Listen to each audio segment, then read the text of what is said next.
আমার স্নেহের সকল ছাত্রছাত্রীকে রাজু স্যার ম্যাথ সলিউশনে স্বাগতম।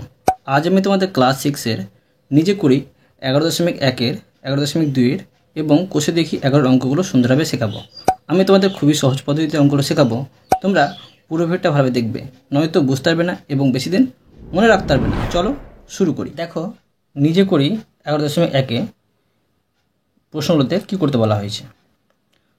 চতুস্তলক ও অর্ধগোলকের সমতল খাতায় রেখে চারদিকে পেন্সিল দিয়ে এঁকে জ্যামিতিক কী আকার দেখি ও লিখি। আমার জিনিসের কোথায় কোথায় সমতল ও বক্রতল আছে বুঝি ও লেখার চেষ্টা করি। এখানে দেখো একটি দেওয়া আছে আমার বিস্কুটের কৌটো। তো দেখো এই বিস্কুটের কৌটোর উপরতলের কথা বলা হচ্ছে, মানে ঢাকনার কথা বলা হচ্ছে। ঢাকনাটা দেখো সমতল, মানে সমান আছে, বাঁকাও নেই, তাই এটা হবে সমতল। লিখে নেব সমতল।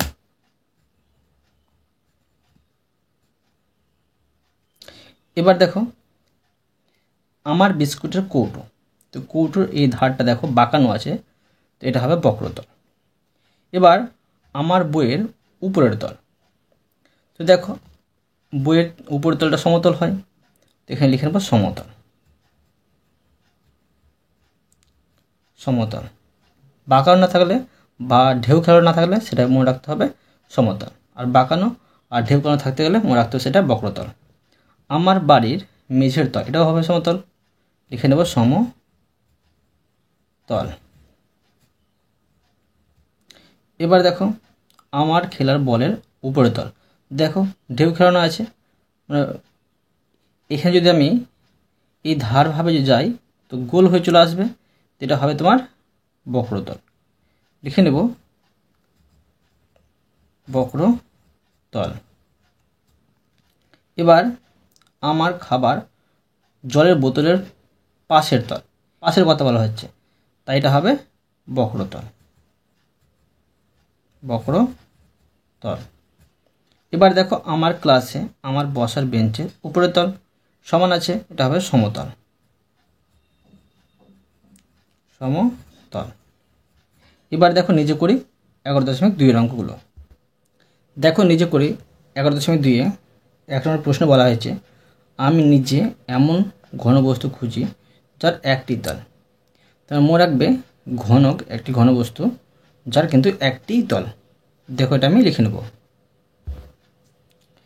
নেব একটি ঘনবস্তু যার একটি তল সেটি হলো গোলক। দেখো কি হবে, ধরো এই জলের পাইপগুলো এরকম হয়, তো পাইপের দেখো এদিক ফাঁপা থাকে, আবার এদিকে কিন্তু ফাঁপা থাকে, আর এদিকে একটা তল থাকে, সেটা হচ্ছে বক্রতল। এদিকেও তল থাকে না, এদিকেও তল থাকে না, বোঝা গেল। এবার দেখো 2 নম্বর। দেখো 2 নম্বর প্রশ্ন বলা হয়েছে এমন একটি ঘনবস্তুর নাম লিখি যার একটি বক্রতল কিন্তু দুটি সমতল। এটা দেখো দেখতে পারো তোমাদের বাড়ির কৌটোগুলো কিন্তু একদিকে ঢাকনা থাকে, আর নিচের তলটাও সমতল থাকে, উপরের তলটাও সমতল থাকে, আর কিন্তু এই ধারটা কিন্তু বক্রতল থাকে। তো এখন লিখে নেবো, দেখো লিখব এমন একটি ঘনবস্তু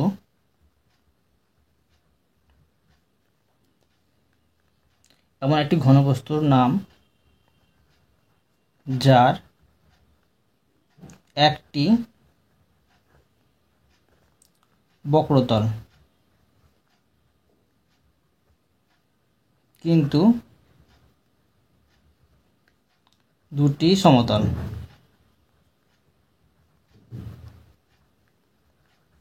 বুঝতে পারলে? সেটি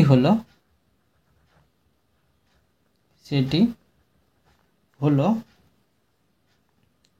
এক মুখ ঢাকনা যুক্ত কৌটো। ঠিক আছে, এবার দেখো 3 নম্বর। দেখো 3 নম্বর প্রশ্ন বলা হয়েছে, আমি একটি ঘনবস্তুর ছবি আঁকি যার একটি বক্রতল ও একটি সমতল। তো দেখো এটা আমি করে দেখাচ্ছি, তোমার মন দিয়ে বোঝো। তো দেখো আমি একটি শঙ্কু এঁকে দেখাচ্ছি। এই শঙ্কুটির কিন্তু দেখো একটি শঙ্কু এঁকে দেখাচ্ছি আমি। এই শঙ্কুটির একটি বক্রতল আর একটি কিন্তু সমতল হবে।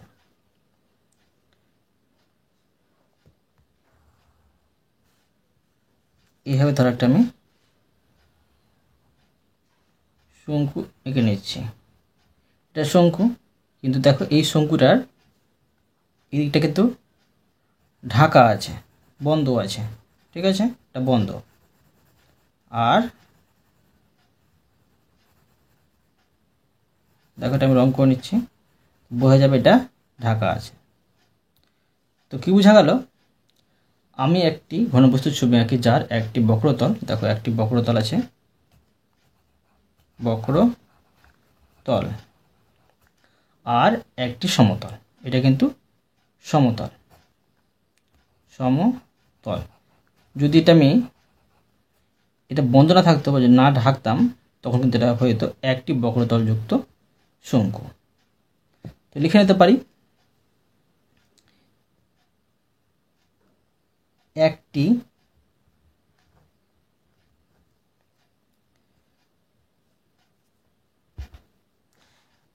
বক্রতল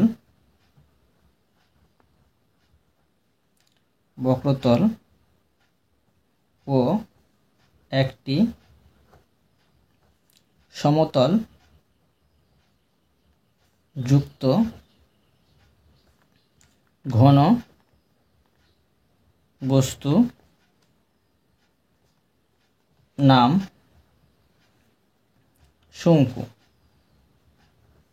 ঠিক আছে,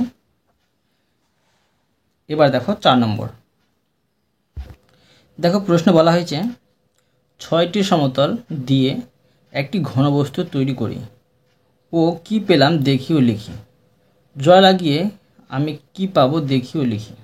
তো দেখো এটা কী হতে পারে, এটা হতে পারে কিন্তু ইট হবে। এখন আমি লিখে নিচ্ছি, দেখো লিখে নেব 6টি সমতল দিয়ে তৈরি ঘনবস্তু, 6টি সমতল দিয়ে তৈরি ঘনবস্তুর নাম হলো ইট। বুঝতে পারলে? এরপরে দেখো কোষে দেখি 11 অঙ্কগুলো। দেখো প্রশ্ন বলা হয়েছে, কোষে দেখি 11তে ফাঁকা ঘর পূরণ করি। এখানে ঘনবস্তুর নামগুলো দেওয়া আছে, ভূমি দেওয়া আছে, তল সংখ্যা, প্রান্তিক বা ধার সংখ্যা, আর শীর্ষবিন্দুর সংখ্যা। দেখো এগুলো কীভাবে পূরণ করতে হয় আমি তোমাদের বইতে করে দেখাচ্ছি, তোমরা কিন্তু খাতায় সুন্দরভাবে করে নেবে। এখানে ঘনবস্তুর নাম দেওয়া আছে আয়তঘন।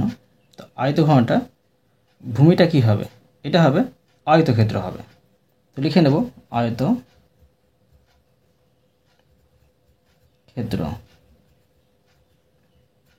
এর দেখো আয়তক্ষেত্র তল সংখ্যা কত হবে, আয়তক্ষেত্রের তল সংখ্যা কিন্তু হবে 6টি। ঠিক আছে, 6টি। যেমন ইট একটি হচ্ছে আয়তক্ষেত্র, এর তল সংখ্যা হচ্ছে 6টি। এর প্রান্তিক বা ধার সংখ্যা, ঠিক আছে, ধারগুলো কয়টি হবে, 12টি হবে, 12টি। আর শীর্ষবিন্দুর সংখ্যা কী হবে, মানে যেগুলো কোণাগুলো, মোট হবে 8টি। ঠিক আছে, যেমন তোমাদের আমি একটি ইট তৈরি করে দেখাচ্ছি। দেখো এটা ধরো ইট, ঠিক আছে, এটা ইট। দেখো এই ইটের, এটা ইট করলাম, তো ইটটা হচ্ছে আয়তক্ষেত্র, আর এর তল সংখ্যা হলো 6টি, নিচে একটা তল, উপরে একটা তল 2টি হলো, এই পাশে একটি, এই পাশে একটি, 4টি হলো, আর এদিকে একটি, ঠিক আছে, এদিকে একটি আর ওইদিকে একটি, মোটে হলো 6টি তল সংখ্যা। প্রান্তিক বা ধার সংখ্যা, এগুলো একটি, মানে নিচেরটি প্রথমে গুনছি, দেখো 1টি 2টি 3টি 4টি হলো, এর পাশেরটি গুণ দেবো, 4টি 5টি 6টি 7টি 8টি হলো, আর 9টি 10টি 11টি 12টি হয়ে গেল। এবার শীর্ষবিন্দুর সংখ্যা দেখো, শীর্ষবিন্দু হচ্ছে এগুলো শীর্ষবিন্দু 1 2 3 4 5 6 7 8, বুঝা গেল। এবার দেখো ঘনক, তো দেখো এই ঘনক হতে পারে বর্গক্ষেত্র, ঠিক আছে, বর্গক্ষেত্র, ঘনক বর্গক্ষেত্র। তো দেখো বর্গক্ষেত্রের তল সংখ্যা কত হবে, বর্গক্ষেত্রের তল সংখ্যা কিন্তু দেখো, ধরো বর্গক্ষেত্র আমি এরকম করতে পারি, এটার মতোই হবে, কিন্তু এর বাহুগুলো সমান হবে, এটা বর্গক্ষেত্র। একই রকম কিন্তু চিত্র হবে, একই রকম চিত্র হবে। আর একই রকম চিত্র হতে গেলে কিন্তু এর ধার সংখ্যা, মানে প্রান্তিক ধার সংখ্যা, শীর্ষবিন্দুর সংখ্যা, তল সংখ্যা কিন্তু একই হবে। তো একই আমি লিখে নেব, দেখো লিখে নিচ্ছি আমি, লিখে নেব তল সংখ্যা হচ্ছে 6টি, আর প্রান্তিক বা ধার সংখ্যা 12টি, ঠিক আছে, আর শীর্ষবিন্দুর সংখ্যা 8টি। এবার দেখো প্রিজম, যদি ত্রিভুজাকার হয় এর তল সংখ্যা কী হবে, দেখো ত্রিভুজাকার প্রিজমটা কেমন হবে দেখতে, এরকম হবে, দেখো ত্রিভুজাকার, এরকম ত্রিভুজাকার কিন্তু প্রিজমটা হবে, এইভাবে একটা আমি ত্রিভুজাকার প্রিজম তৈরি করে নিচ্ছি। দেখো, তো এটা আমি এখানে লাগিয়ে নিচ্ছি,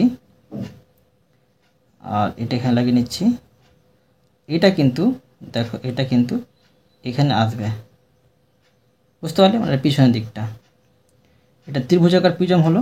তো ত্রিভুজাকার প্রিজমে দেখো তল সংখ্যা কী হবে, নিচে একটি তল, আর ওই সাইডে একটি, এই সাইডে একটি, কত হলো 4টি, আর উপরে একটি, 5টি হচ্ছে।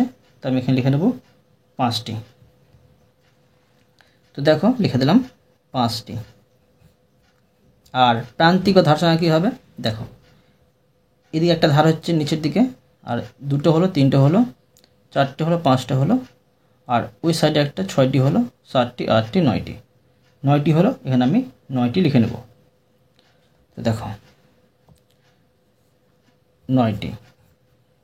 আর শীর্ষবিন্দুর সংখ্যা দেখো, এখানে একটি শীর্ষবিন্দু আছে, 1টি 2টি 3টি 4টি 5টি 6টি, শীর্ষবিন্দু পেলাম 6টি, লিখে নেব 6টি।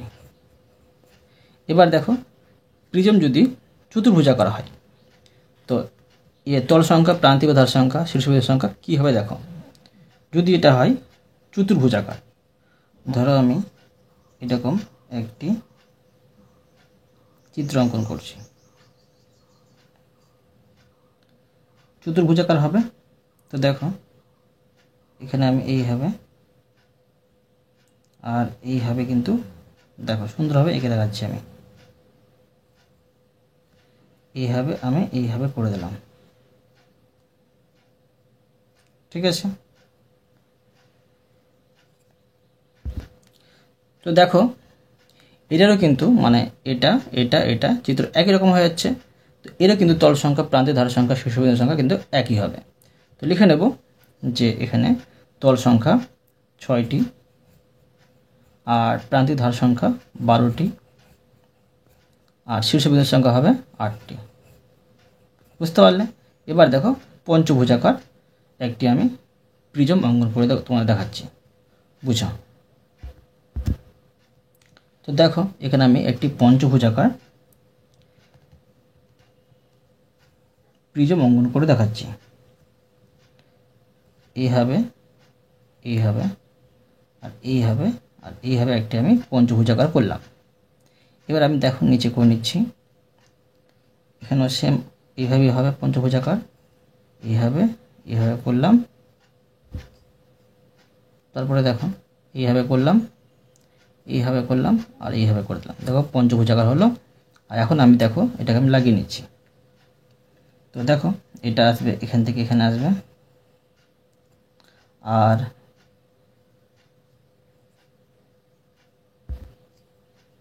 এটা আসবে এখানে, ঠিক আছে, এখানে আসবে। তারপরে দেখো এটা আবার এখানে আসবে, এইখানে, আর এটা আসবে এখানে, ঠিক আছে। আর এটা চলে আসবে, দেখো ভিতরে ভিতরে চলে আসবে এটা এখানে। তো এখানে দেখো তল সংখ্যা কতটি পাচ্ছি, তল কতটি পাবো তোমরা দেখো, এখানে তল পেয়ে যাবো, তার মানে নিচে একটি তল পাচ্ছি, ঠিক আছে। আর এই চারপাশে দেখো 5টি পাবো, 6টি পাবো, আর উপরে একটি, 7টি কিন্তু তল পেয়ে যাবো। বুঝতে পারলে? এই চিত্রটা একটু আঁকা ভালো হয়নি, তোমরা কিন্তু ভালো করে বুঝে নেবে। এখানে লিখে দেবো আমি 7টি। এর প্রান্তিক বা ধার সংখ্যা দেখো, দেখো এই নিচে আছে 5টা দিক আছে, মানে 5টি পাবো ধার সংখ্যা। আবার দেখো এই সাইডে 5টি পাবো, 10টি পাবো, আর এখানে 5টি পাবো, মোট হচ্ছে 15টি। বুঝতে পারলে? তখন আমি এখানে লিখে নেব 15টি। আর শীর্ষবিন্দুর সংখ্যা দেখো, মন দিয়ে বুঝো, শীর্ষবিন্দু হচ্ছে মানে কোণাগুলো, নিচে 5টি কোণা পাচ্ছি আর উপরে 5টি পাচ্ছি, মোটে হচ্ছে 10টি, ঠিক আছে। এখানে লিখে নেব 10টি। এবার দেখো যে ষড়ভুজাকার মানে 6টি বাহুযুক্ত একটি প্রিজম আমি অঙ্কন করব। তো দেখো 6টি বাহুযুক্ত প্রিজম কেমন হবে, তো দেখো এরকম হবে, এরকম করে আমি দেখো আমি তৈরি করে নিচ্ছি ষড়ভুজাকার। নিচেও দেখো এরকম হবে, এরকম হবে।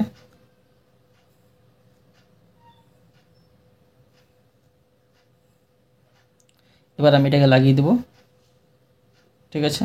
দেখো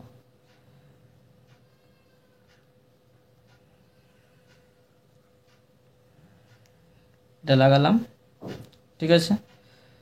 কিন্তু এই যে এটা কিন্তু এখানে এসে লাগবে, আর এটা কিন্তু এখানে এসে লাগবে, আর এই যে এটা কিন্তু নিচে নিচে এসে এখানে এসে লাগবে, ঠিক আছে, এখানে এসে লাগবে। আর এটা কিন্তু আবার নিচে নিচে এসে এখানে এসে লাগবে। বুঝা গেল?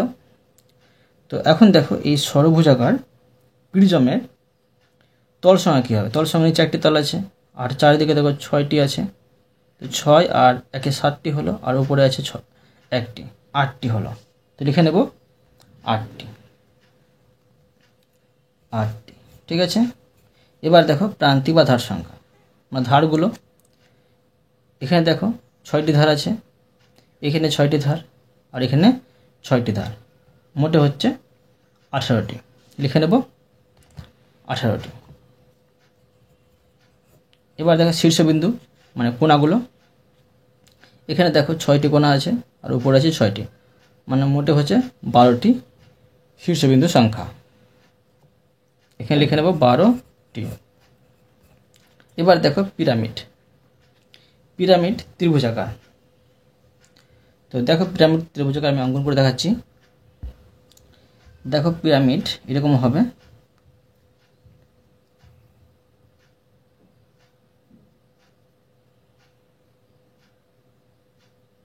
পিরামিড এই মতো হয়, দেখো তোমরা এই মতো পিরামিড হয়। আর এটা হচ্ছে দেখো এদিকে পিরামিডে কিন্তু ধার সংখ্যা মানে দিক কিন্তু 3টি হবে পিরামিডের। তো দেখো এর তল সংখ্যা কী হবে, নিচে একটি তল আর এদিকে 3টি তল আছে। তো মোটে কতটি তল হলো, মোটে হলো 4টি তল হলো। তো লিখে নেব 4টি, 4টি। এর প্রান্তিক বা ধার সংখ্যা, তো ধার দেখো এর নিচে আছে দেখো 3টি ধার, আর এই সাইডে আছে 3টি, মোটে হচ্ছে 3টি 3টি 6টি। তো লিখে নেব 6টি। এবার দেখো শীর্ষবিন্দুর সংখ্যা, এখানে আছে দেখো 3টি আর এখানে একটি, 4টি। লিখে নেব 4টি। ঠিক আছে। এবার দেখো চতুর্ভুজাকার একটা আমি পিরামিড অঙ্কন করে দেবো। চতুর্ভুজাকার মানে কি, দেখো এই 4টা দিক হবে, মানে নিচেরটা হবে আর সাইডে কিন্তু 4টা হবে। তো কেমন হবে দেখো, তোমাদের বোঝাচ্ছি আমি। এরকম হবে, ঠিক আছে, এরকম হবে, ঠিক আছে। তো এবার দেখো এটা কিন্তু নিচের তল আছে, এটা ঠিক আছে, এটা তল আর কিন্তু দেখো এটা আমি চিহ্নিত করে দিলাম। তো এই পিরামিডে দেখো তল সংখ্যা কী হবে, নিচে একটি তল আর এই সাইডে কিন্তু 4টি, মোটে হচ্ছে 5টি, লিখে নেব 5টি। আর প্রান্তিক বা ধার সংখ্যা, নিচে দেখো 4টি ধার আছে আর এখানে 4টি, মোটে হচ্ছে 8টি ধার, লিখে নেব 8টি। আর শীর্ষবিন্দু সংখ্যা দেখো এখানে হচ্ছে 1 2 3 4 4টি আর এখানে একটি, 5টি, লিখে নেব 5টি। এবার দেখো পঞ্চভুজাকার একটি আমি পিরামিড অঙ্কন করে নেব। পঞ্চভুজাকার দেখো মানে এর 5টি দিক হবে, এই মতো করতে পারি। দেখো এইভাবে আমি একটি পঞ্চভুজাকার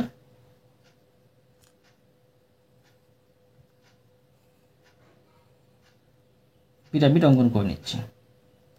তো এটা ছোট হয়ে আছে, তবু দেখো আমি অঙ্কন করে দেখাচ্ছি। তো এটা এখানে লাগবে, ঠিক আছে। আর এইভাবে কিন্তু এটা যাবে, এইভাবে যাবে, এইভাবে যাবে আর এটা কিন্তু এইভাবে যাবে, ঠিক আছে, এরকম হবে। তো এর দেখো এই পঞ্চভুজাকার পিরামিডের তল সংখ্যা কী হচ্ছে, নিচে একটি আর চারপাশে কিন্তু 5টি, মোটে হচ্ছে 6টি, লিখে নেব 6টি, ঠিক আছে। এবার দেখো এর প্রান্তিক বা ধার সংখ্যা। তো এর প্রান্তিক বা ধার সংখ্যা হবে, দেখো নিচে চারিদিকে আছে 5টি, 1 2 3 4 5টি আর চারপাশে কিন্তু 5টি, মোটে হচ্ছে 10টি, লিখে নেব 10টি। আর শীর্ষবিন্দুর সংখ্যা, তো দেখো নিচে হচ্ছে 5টি কোণা আছে আর এখানে একটি, মানে 6টি, লিখে নেব 6টি। এবার দেখো ষড়ভুজাকার মানে 6টি হবে তল সংখ্যা, এরকম 6টি আমি যুক্ত দেখো একটা আমি পিরামিড অঙ্কন করে নিচ্ছি, ঠিক আছে। দেখো তো এটা এই মতো হবে,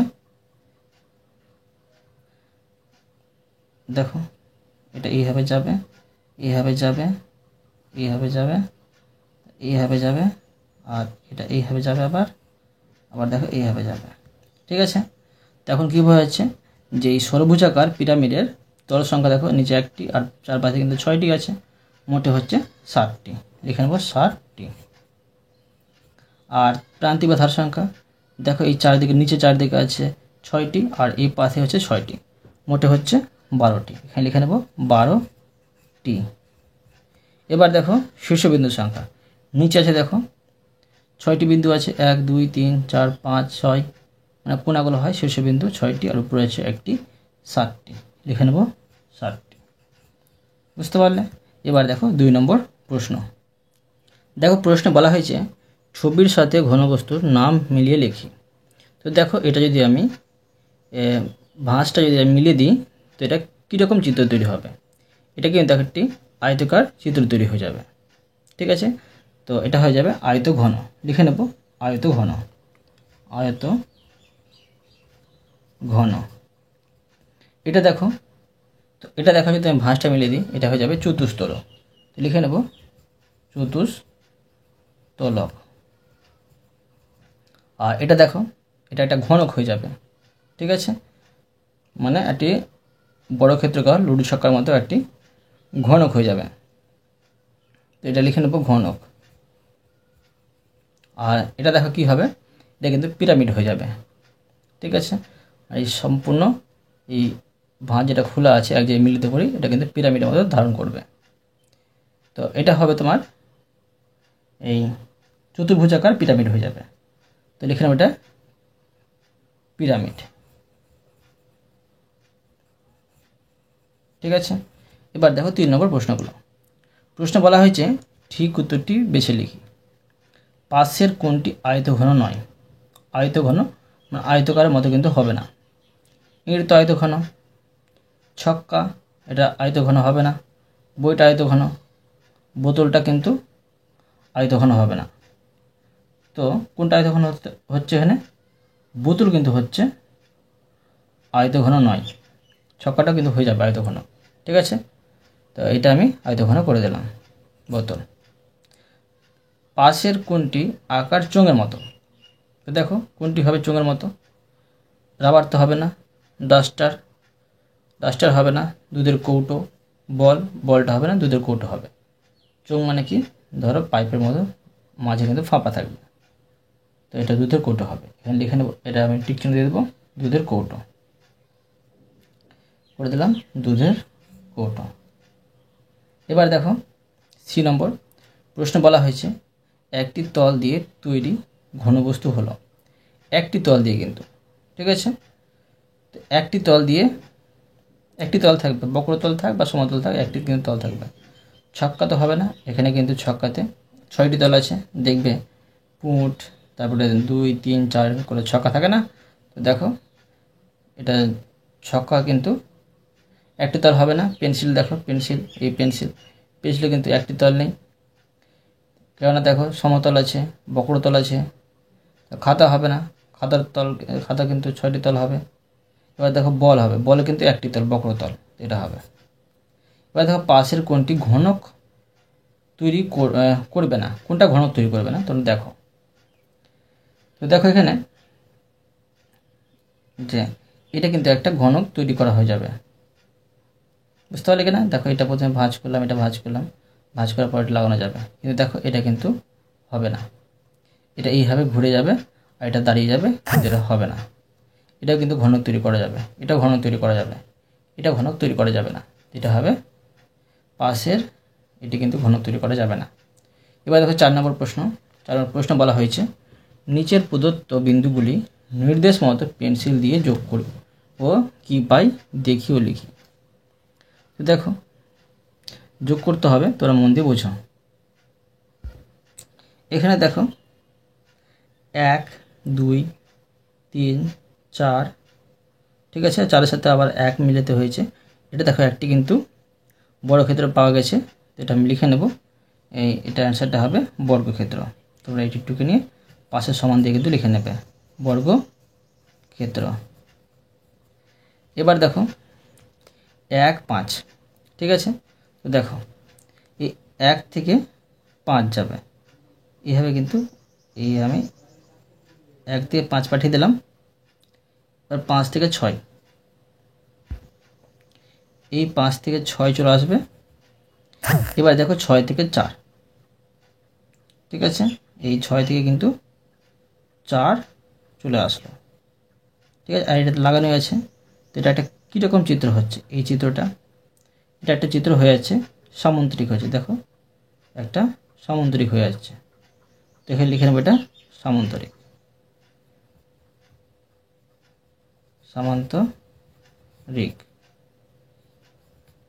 এবার দেখো 2 থেকে 7 যাবে, 2 কোথায় আছে? 2 এখানে আছে, 2 থেকে এই 7 গেল, 7-এর পরে 8 যাবে, মানে 7 থেকে 8 গেল। 8-এর পরে দেখো 8 থেকে 3 আসবে। তো দেখো এটা কি হচ্ছে? এটা তোমার হয়ে যাবে, এটাও সামান্তরিক হয়ে যাচ্ছে। তো এখানে লিখে নেব এটা সামান্তরিক। তো লিখে নেব সামান্তরিক,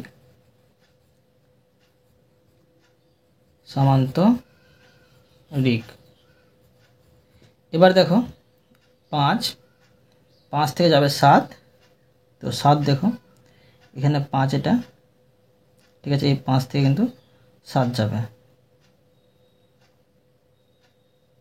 তো 7 এখানে আছে, এখানে আমি 5 থেকে 7 পাঠিয়ে দিচ্ছি। এই 5 থেকে 7 গেল, যাওয়ার পরে এবার 6 থেকে 8, এই 6 থেকে কিন্তু 8 আসবে।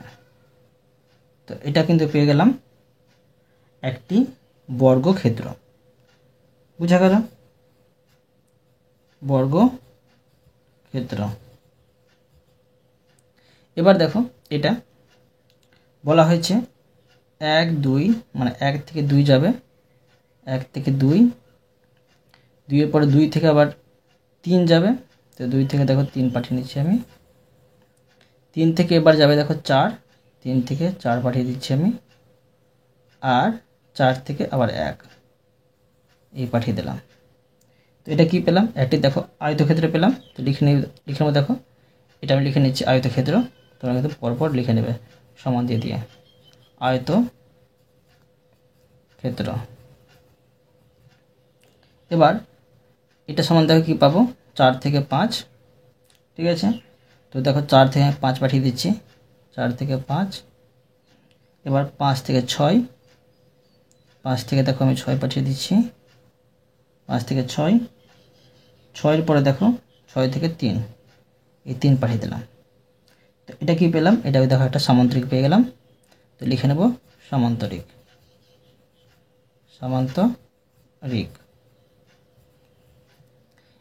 এবার দেখো 1 থেকে 9, এই 1 থেকে 9 এইভাবে আসবে, 1 থেকে 9। এবার 9 থেকে 7, তো 7 দেখো 7 এখানে আছে, তো 9 থেকে 7 দেখো যাবে 9 থেকে এই 7, এইভাবে চলে যাবে 9 থেকে 7, ঠিক আছে। এবার 7 থেকে কিন্তু আবার 8 আসবে, তো দেখো 8 এখানে আছে, 8 চলে আসলো।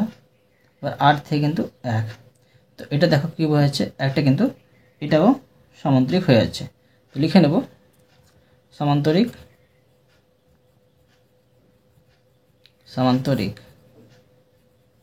এবার দেখো